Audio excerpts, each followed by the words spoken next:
Cooking it up with the tunes for Glenn Suitor, fine tailored suits. Brought to you by Quality Tire with 10 locations across Saskatchewan. QualityTire.ca. Is Javi Baez coming up? What? Is Javi Baez coming up? What's his Exactly. walk-up tune? Exactly. Suits, if you had walk-up music back in the day, if that opening day in baseball, if you had walk-up music back in the day, what would it have been?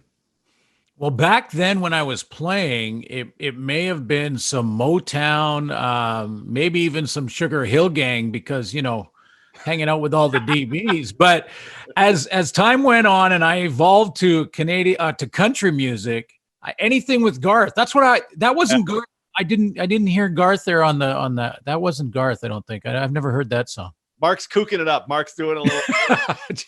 I could just imagine and the rookie out of Simon Fraser, Glenn Suitor, hip hop hibbity hibby, right, just strutting onto the field would have been epic. Would have been amazing. We are giving away an autographed Glenn Suitor jersey a little later on. Mark is going to have some just mind-busting trivia for you. Suits, I wanted to talk today about retirements because, man, when I posed this to you, we didn't even know CJ Gable had retired, but there is 33-year-old CJ Gable announcing his retirement today. I'm curious when it was time for you to start contemplating retirement, what all went into that decision where you finally said, okay, I got to go now? Well, it was opportunity really for me. And it's unusual, really. I think a lot of players, a majority of players retire before they're ready and it's sort of forced upon them, whether that be through injury or age or both. Yeah. That's usually how it goes down, and you kind of go out kicking and screaming when you're playing. But for me, it was a little bit different. I mean, back to 1989 when I got involved in radio, I was kind of working both jobs. So I was up early in the morning with the morning shows, and then in the afternoon with that, right over to practice. You work on the weights afterwards and all of that stuff, meetings, and you get home at 8 and go back and do it at 4 a.m. the next day again. But the thought there was to kind of look at my future beyond football, whenever that was going to be. So when I decided to retire, it was, basically I wanted to play 3 or 4 more years. I really did. I had gone home. I had taken a leave from radio, and I had gone home to Vancouver to get my old trainer, get back to my old gym, kind of like that, the Rocky movies when he had to go back into the dripping water and the leaking pipes gym. That was sort of my mindset to get myself physically ready to play another season in 94. That's when the offer came through from TSN, and TSN asked me to audition in the off season. I flew to Toronto, did that off a monitor with Gord Miller. And then that was just sort of for the future. I wanted to play 3 or 4 more. And I got the call saying, hey, we need another color analyst. We think you can do it. We've heard you on radio, and you'd have to retire. So I called Al Ford immediately. I told him the whole situation. He was our GM at the time. And I said, hey, I got the weekend to make this decision. He was fantastic, by the way. That's where you find out about your leaders, really, when, you're in a real difficult decision time for your family and yourself, and your whole dream has been playing football. And he was nothing but supportive. Fantastic. As a matter of fact, I made that call, and Al hey, this happens to everybody at some time. You are our safety in the foreseeable future, so don't let that be part of it. But, make the decision that's right for you. So I called him back on the Sunday, told him I was going to make the decision to retire, and that was it. Moved over to TSN, and and gave up sort of those last 3 or 4 years that I wanted to play. I mean, you at some point you have to get to the next phase of your life, and it seems like right now we don't hear necessarily the reasons why guys retiring. Ricky Collins just said, hey, I'm hanging it up. Bryant Mitchell, I'm hanging it up. God's calling me to do something else. I feel like, do you have the same feeling I do that a lot of these are because they haven't played in a year and because we don't, just uncertainty about everything? Do you feel like that's driving a lot of the ones that we're seeing? Well, I think it's really individual, DT. It really is. I mean, when I look at the list you sent me, and it is an interesting list, really, because when you look at it, of the, 14, 15 guys that have decided recently that they're going to walk away from the game. Mhm. Only 3 of them are under 30 years old. So first of all, when you're over 30, you're on borrowed time as a professional athlete. Yeah. That's just the facts. I mean, what's the average career? 4.5 years, I think, for football players in both leagues. I think that's what it is. Something like that. Once you play a full year, that you get 3.5, 4.5, whatever it is. That's about the average. And then for whatever reasons, you're moving on. So, I look at a couple of them and like a Trey Rutherford, who's 25 years old and decides during this COVID issue that he's going to just go after his career as a policeman. Yeah. So he has definitely probably been pushed into that before he really wanted to. He could have made the transition 3 or 4 years, but now he wants to do it. He might as well now. He's missed a season. There's still a little uncertainty. Do it now and become a police officer. So I think there's probably some of them in that group, and others like CJ Gable. You know what I love about that, DT, is he went back and said, I want to retire as a Ticat. Because it matters to them. It matters to the players. And this is a USC kid. This is a guy who had a great college career, and was an outstanding competitor. And he says, I want to go back because being a Hamilton Tiger Cat meant something. It was important. It was special. And he went back there, and that's how he's going to retire. He had injuries, so he was on a bit of borrowed time too as a running back. He had a lot of miles on him. Yeah. I mean, Gable, 8 years in the CFL? Gosh, what pulled up the number was 4,800 yards, over 5 yards per carry for his career. He had some dynamite numbers early on in his career with Hamilton. It was slow going for him in Edmonton this past season. Eventually, Shaq Cooper ended up taking some of the carries there. When I think of what CJ Gable was as a player and really kind of diving into the league the last 5 years, man, I mean, if Andrew Harris, I feel like is the best guy in the backfield to just kind of take charge of, blitzer. Okay, cool. Yeah, I got this. Boom. I got this. The guy who could, one, he ran the ball very well, but two, I was very confident watching, say, Edmonton football games with Gable in the backfield that Mike Riley and Trevor Harris were not going to die thanks to an edge blitzer, because CJ Gable just seemed to be very smart in that backfield. Well, yeah, and that's an interesting point, because we used to make a big deal of that all the time on the telecast, because every coach we talked to, all of his teammates, certainly the quarterbacks that he lined up with, all would say that about Gable, that he not only did he do well blocking on blitz pickup, but he was loving it. I mean, he would rather have done that than carry the football. And you don't hear that very often from a tailback. Yeah, because that sounds insane. That sounds just crazy.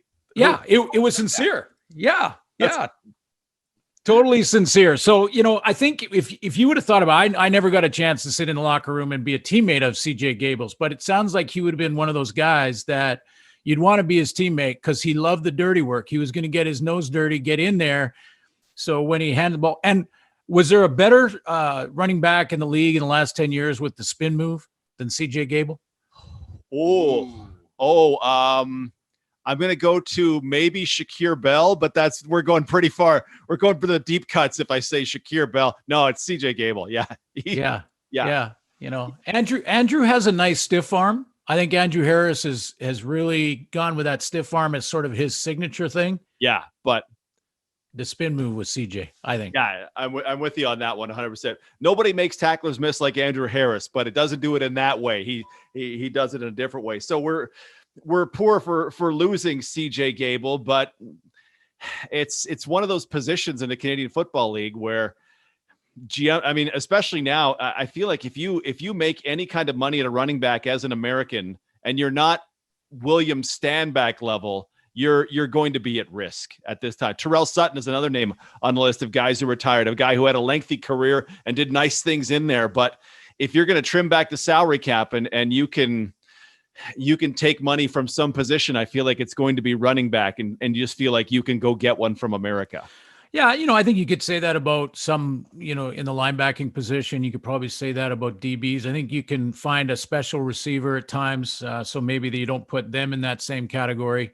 I hear what you're saying. I just think with Terrell Sutton and Gable, you're looking at a 33-year-old and a 34-year-old at the running back, tailback position. I mean, you are taking a pounding every single day, every training camp, all of it. That's a lot of miles put on those two guys. And with this break, probably the body finally feels kind of normal for a little bit. Oh, And man. you know, and they said, that's it. It's time to step away. So I wish them the best of luck, man. And maybe COVID was part of it to push it. Like some guys are kind of trying to get that one more year in. I mean, Charleston Hughes is in that group, right? He's going to get that one more year. He's up there in age, but holding on for one more. I just wanted to pull it up. The last 5 years, Gable has had 967 touches. So take away the however many is 48 touchdowns.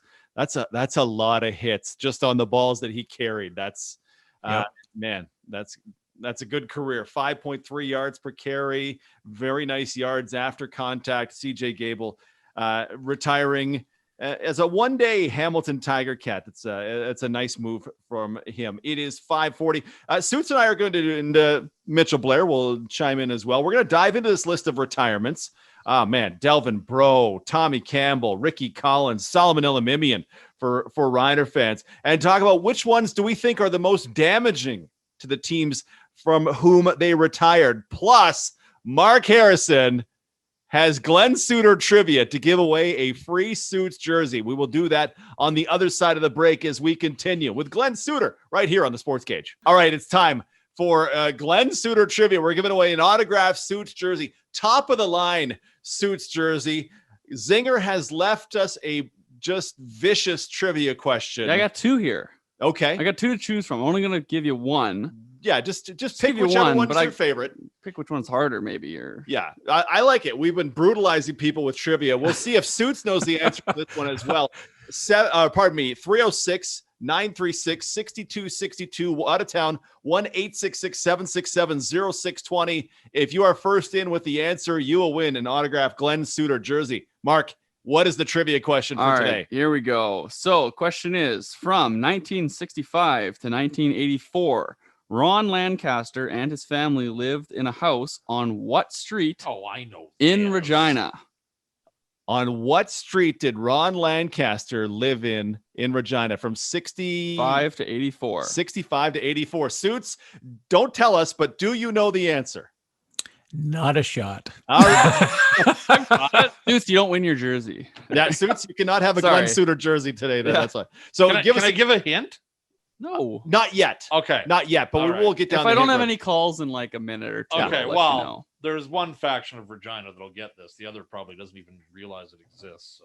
306-936-6262 out of town. 1-866-767-0620. If you answer the trivia question, you will win the Glenn Suitor jersey. Mark brought up an interesting story. I totally forgot about Suits in the first block. Argos receiver Martavis Bryant signing with the Indoor Football League today. The team in Massachusetts announcing it. We tried to see if it was April Fool's Day. It is April Fool's Day, but it's not an April Fool's joke. I don't know how that's going to go ahead because he works for the Argos, but he signed in a different football league that plays here in the springtime. That one confused me. Yeah, I don't know the details of it because I haven't talked to anyone. I could give Pinball a call and talk about it again on Monday. But as far as I can see right now, they probably just let him out. I mean, they just let him go with the sort of handshake, although we're not allowed to elbow bump now. that you know, when he's done with the arena playing in the gym, he's going to come back and be an Argo. Yeah, I hope so. I mean, I'd be curious to see what he could do in the Canadian Football League as he tries to bounce back to the National Football League. We continue with Suits. We're talking about retirements. CJ Gable today, Jonathan Newsom yesterday, the defensive end of the BC Lions. Lots of players in their early 30s, which just strikes me as too early to quit football, but we're in $5 unprecedented times here, Mitchell. We're just in unprecedented times. There it was. So, Suits, I threw out the list of retirement so far to you. Some of them are guys who were injured, right? Brad Erdos, the guard from Calgary, missed all of last season with an injury. That might well be injury as opposed to influenced too much by COVID. But of the players that we have on this list here, pick one and tell me. Looking for guys that'll have a huge impact on the CFL in 2021, the fact that they are not there. Give me one from your list. Well, I'll give you two quick ones. One is Delvin Breaux, who is had the skill set to be a shutdown guy. And when you have a guy like that, and I remember Barry Wilburn being a guy like that, where you could just take one of the opposing receivers out of the game because you put your cover man with that type of skill set on him, that's going to be missed. But I'm going to go with one that's not sexy and not, it's not a headline grab or anything like it. It's Shane Bergman. I mean, you got a solid Canadian all-star starting offensive lineman, and you lose him in the Canadian Football League. That's where there's going to be some work done to get that guy to someone to replace him. Oh, and we've been talking about that, how Calgary has to, they're replacing their interior three from essentially the starters they would have wanted from last season. Shane Bergman, I've talked to Derek Dennis about this before, the guy who played left tackle next to Bergman. He can't stop raving about how great Bergman was to play with. He was finally a CFL All-Star. That one's, that is a big deal. That's a really good pick. I like Delvin Breaux is a good one because Hamilton is really deep in that defensive backfield, but they also lost Rico Murray from there. So you're not only replacing one guy, you now have to replace two, and they're equipped, right? Jamal Roll can go into this spot. No, here's Frankie Williams, and no, we're super deep at safety as well. And Carriel Brooks is in there, but to lose two guys from that defensive backfield is that's going to be a problem for Hamilton. To me, that makes Saskatchewan the best defensive backfield in the CFL this year, because one, sure, but two out of your back six is a blow. Well, I really like the Saskatchewan back end. I really do. And Mike Edom is going to be, to me, can be a perennial all-star. So that's a guy that you can move around in different spots. I really like it. But you're right. You look at a couple of sort of playmakers in different ways. Delvin Breaux being that cover down guy that we said to take a opposing receiver out of the game, and Rico, a leader, a guy that can make the changes in the back end, can play down in the box and play that tweener linebacker guy, or he can also be a cover man in man-to-man defense. So yeah, he's versatile, but I'm going to put him, and this is not no disrespect to Rico, but I'm going to put him in that category that you have with tailbacks, which is okay. I think we can go find a guy. I think you can find a good American DB that could fill Rico Murray's spot. And again, that's not being disrespectful. Great player, playmaking guy, but wish him the best of luck, and I'm sure they can find a guy to replace him. Well, they will. I don't disagree with what Glenn says at all on that. You could probably say that with a lot of different positions in this league, Suits. Yep. There are good young American players out there, and there's a lot of them looking for an opportunity. Yeah. You can find them to replace star players, but Delvin Breaux is a guy that's just, in my mind, irreplaceable because he is the premier shutdown corner in this league. And that's a huge advantage if obviously Shaq Evans can't do anything because Delvin Breaux's on him. That's just a huge advantage for Hamilton. Yeah. So, yeah, I'm Delvin Breaux. Tommy Campbell is another guy, but Tommy Campbell's he was good. Yeah, he was good, but he was good 2017. And I've sort of seen his set diminish a little bit. Is he still a shutdown guy? Yeah. He's not in the quality of Breaux anymore, but he was at his peak. I really, when they made that move Suits in advance of 2020, talking about the Argos, I thought, oh, Tommy Campbell, okay, and Shaq Richardson, oh, okay. But yeah, Tommy just quietly said, I'm done and I'm out. Yep, 33 years old. But a guy that, look at his career, 6 teams in 9 years, 9 or 10 years, 6 different teams. So a bit of a hired gun in that regard, and moving from team to team. Again, all great players. When you get to the top 2 leagues in the world, you're going to have great players, and so you have to find a way to not only replace those guys talent wise, but to replace them. It's impossible to replace the experience.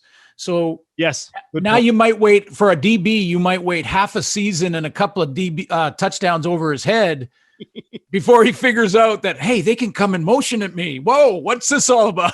Well, and when you face the prospect of a shortened season, Mitchell, we talked about this. A veteran experience will be so valuable, able to pick up a system.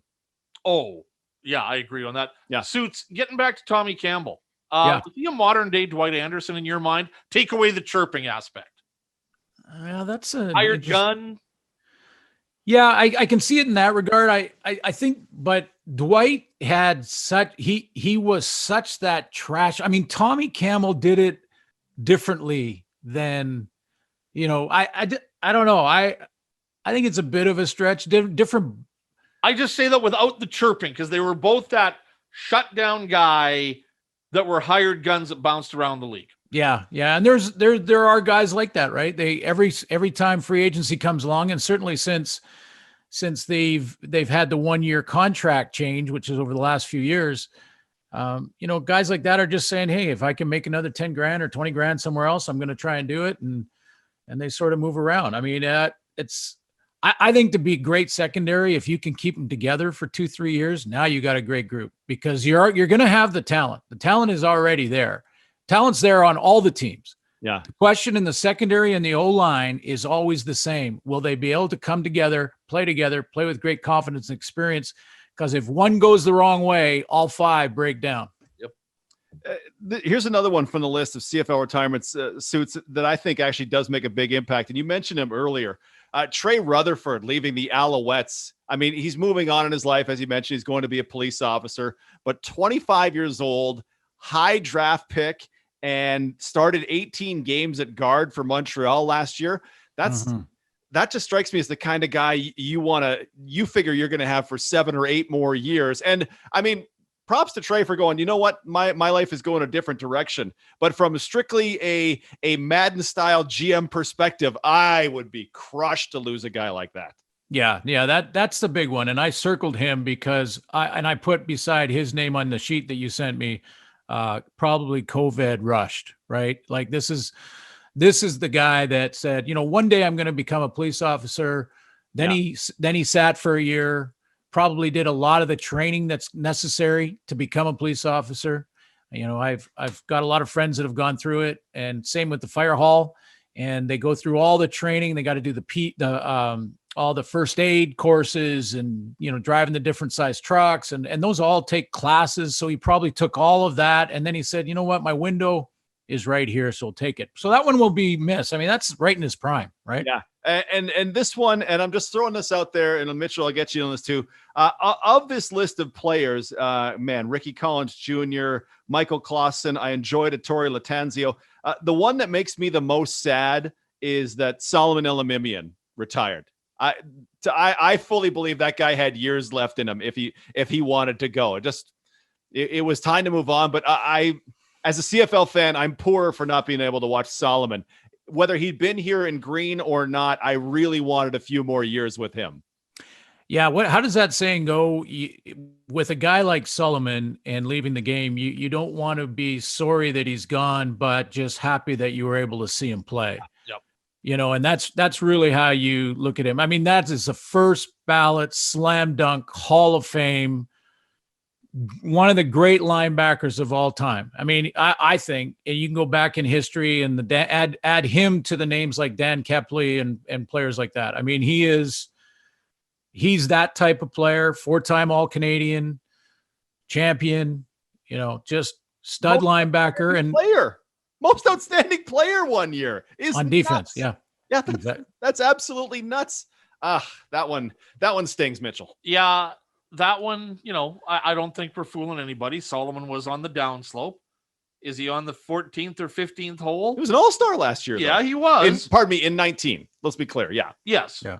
But he's on the 14th, 15th hole coming home. But yeah, you know what? There's nothing that says he couldn't have gone birdie, par on those final 3 holes.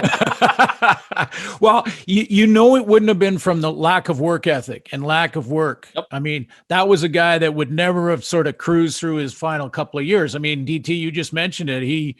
An all-star the last time he was on the field. And for a lot of these guys, and I went through this too when I was trying to make my decision. If you have a Grey Cup ring, if you have been on a championship team, that is a big factor. That's maybe the most important factor. I honestly believe I would have stayed and played 3 or 4 more years if I stayed away from injuries and not made the decision to retire when I did, if we hadn't have won in 89. Huh. Honestly. And when you have that Grey Cup ring, you have the championship ring, you've accomplished what you set out to accomplish. That helps you make that transition and that step. Yeah, and let's be fair. Had that been the case, TSN would have been there still. They would have, like, that luxurious mustache. We want that on our TVs. So that's happening. We have a winner. Suits, before we let you go, we have a winner, Mark Harrison, of the Glenn Suitor jersey. So, Suits, you have no idea the answer to this trivia question. No, I don't. And I had many a conversation at coffee shops with Ronnie Lancaster, the late Ronnie Lancaster. So I don't know where he lived. Mark that Harrison. was the question. So from 65 to 84, where did Ron Lancaster and his family live? On what street in Regina? Okay. And Don Gardner got it right. Emerald Park Road in Whitmore Park, Regina. So Ronnie was a good SOD, South of Dudney legend. Oh my God. I'm just learning about the South of Dudney, North of Dudney thing. Oh, you know where I'm coming from on this, don't you, Suits? SOD, NOD? Yeah, yeah. Yeah. I'm with you guys. Hey, the other thing is, for all the people that have won trivia and have the jersey, when we get back to playing and I can get back to Saskatchewan, we will figure out a way that I can personalize every single one of those jerseys if you want to come up. We'll put your name on it. We'll talk. I'll bring a picture as well if you want that. Love it. And we'll do it upright. So keep in mind, if you've won a jersey, then I'd be happy to personalize it for you in the near future. We've already got a booth set up in the parking lot across the station here for that. Done. I'll be there. Waiting for it. So. Yeah. If you're on that list, dt@sportscage.ca. I'll keep a file of it and we'll see what we're able to put together when, heaven forbid, we get we're not locking down provinces and staying in our homes all Easter long weekend. If you're me. Suits, have a great long weekend, my friend. We will talk to you again on Monday. Thanks, guys. Have a great weekend. See you, Suits. He is the great Glenn Suitor, is with us every Monday and Thursday on the Sports Cage. It's brought to you by Quality Tire. 10 locations across Saskatchewan. QualityTire.ca.